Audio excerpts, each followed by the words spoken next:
Kisah Santa Katarina dari Alexandria. Santa muda ini lahir sekitar tahun 287 di Alexandria, Mesir. Pada saat itu, Alexandria adalah salah satu kota terbaik di dunia dan pusat pembelajaran dan budaya serta iman. Tradisi Kristen menyatakan bahwa Katarina adalah keturunan bangsawan. Ia adalah seorang putri. Sebagai anggota bangsawan, ia juga sangat terpelajar dan merupakan seorang sarjana yang pandai. Sekitar usia 14 tahun, ia mengalami penglihatan yang mengharukan tentang Maria dan bayi Yesus. Pierre de Natalibus menceritakan bahwa sebelum pembaptisan, Santa Katarina mendapatkan suatu mimpi misterius di mana Bunda Maria yang memegang kanak-kanak Yesus Kristus di lengannya menunjukkannya kepada kanak-kanak Yesus agar ia menerimanya sebagai salah satu abdinya, dan sang kanak-kanak Yesus sebaliknya menolaknya dan memalingkan kepalanya ke arah lain untuk tidak melihatnya dan berkata alasannya adalah bahwa Katarina belum terlahir kembali di dalam mata air pembaptisan. Ketika ia terbangun, ia merenungkan apa yang harus dilakukannya untuk menyenangkan Yesus Kristus. Kemudian ia bertekad untuk tidak menunda menerima sakramen pembaptisan dan benar-benar menerimanya. Setelah ia melakukannya, Yesus Kristus lalu muncul kembali kepadanya. Dan meskipun ia masih remaja, ia sangat cerdas dan berbakat. Dan ketika Kaisar Maxentius mulai menganiaya orang-orang Kristen, Katarina mengunjunginya untuk mengecam kekejamannya itu. Maxentius adalah seorang pangeran yang kejam dan barbar yang mewarisi dari Diocletian dan Galerius kebencian tanpa belas kasih yang sama terhadap para Kristiani. Ia memerintahkan untuk diterbitkannya sebuah dekret agar semua orang yang tunduk kepadanya mempersembahkan kurban kepada dewa-dewi dan menghukum dengan siksaan besar serta hukuman mati untuk semua orang yang menolak untuk patuh. Ia sendiri ingin memberikan sebuah contoh yang jelas akan kejahatan tersebut dengan membuat kurban yang paling terkenal di Alexandria. Kota itu lalu dipenuhi dengan kerbau dan domba jantan yang dibawa orang untuk dipersembahkan di atas altar. Kuil-kuil dan tempat umum pun tidak cukup untuk perayaan semacam itu. Udara di kota dipenuhi asap dari kurban bakaran dari sejumlah banyak orang. Di dalam pesta yang musyrik tersebut, Katarina berupaya untuk meneguhkan para Kristiani untuk membuat mereka melihat dengan jelas bahwa orakel tersebut yang begitu penuh dengan paganisme hanyalah ilusi belaka, bahwa hal-hal yang disebut dewa-dewi hanyalah manusia belaka yang menjadi terkenal akibat kejahatan yang begitu banyak, bahwa iblis musuh dari kebenaran adalah sebab dari tahayul tersebut, dan bahwa mereka tidak boleh mematuhi perintah kaisar itu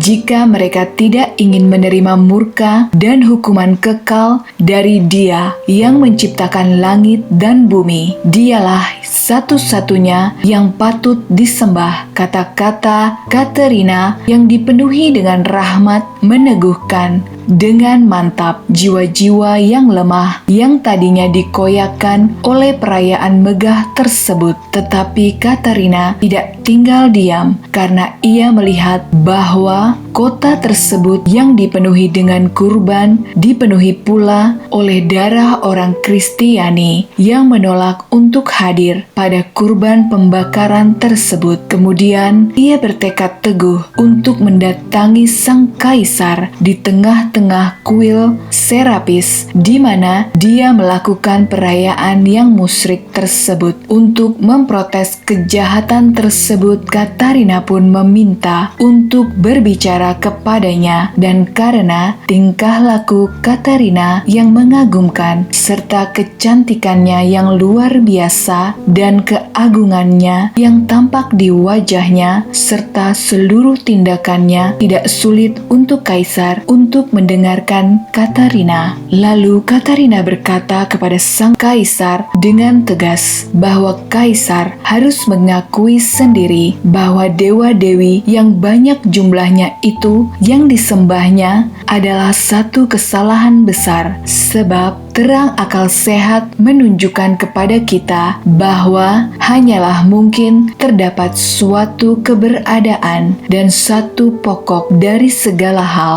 Tetapi karena akal budi tidak cukup tajam untuk mengamati kebenaran yang begitu jelas, ia harus mencari petunjuk dari para sarjana yang begitu ahli. Mereka sendiri menyatakan dengan begitu jelas bahwa hanya terdapat satu Allah, dan telah menulis sebab dan asal dari dewa-dewi yang begitu banyak jumlahnya itu, seperti Diodorus dari Sisilia, Plutarkos, dan lainnya, bahwa adalah suatu hal yang aneh sang pangeran itu menarik orang-orang dengan teladannya kepada pemujaan yang begitu keji seorang pangeran yang sebaliknya wajib oleh jabatannya sebagai pemimpin negara yang seharusnya mencegah orang-orang melakukan pemujaan keji tersebut. Dan Katarina memohonnya untuk memberhentikan kekacauan yang begitu besar dengan memberikan kepada Allah yang sejati penghormatan yang pantas yang diberikan kepada Allah, agar dia tidak menghukum dengan cara yang menyeramkan atas pemujaan-pemujaan tersebut. Tidak dapat diungkapkan keterkejutan yang melanda sang kaisar tersebut saat ia mendengar kata-kata Katarina, tetapi ia menahan diri karena ia tidak ingin menunjukkan emosinya. Ia berkata kepada Katarina bahwa keluhannya itu tidak akan membuatnya menghentikan kurban tersebut, tetapi ia akan mendengarkannya. Segera setelah ia kembali ke dalam istananya, ia menyuruh Katarina untuk datang menghadapnya dan bertanya siapakah dirinya itu dan dari manakah ia mendapatkan kelancangan untuk berbicara di tengah-tengah perkumpulan yang begitu agung dan terhormat. Katarina lalu menjawab, hal itu karena kelahiran saya cukup terkenal di Alexandria. Nama saya Katarina dan orang tua saya adalah salah satu bangsawan negara. Kemudian kita lanjut di part 2. Sampai jumpa lagi bersama saya, Benedikta. Salam sukacita.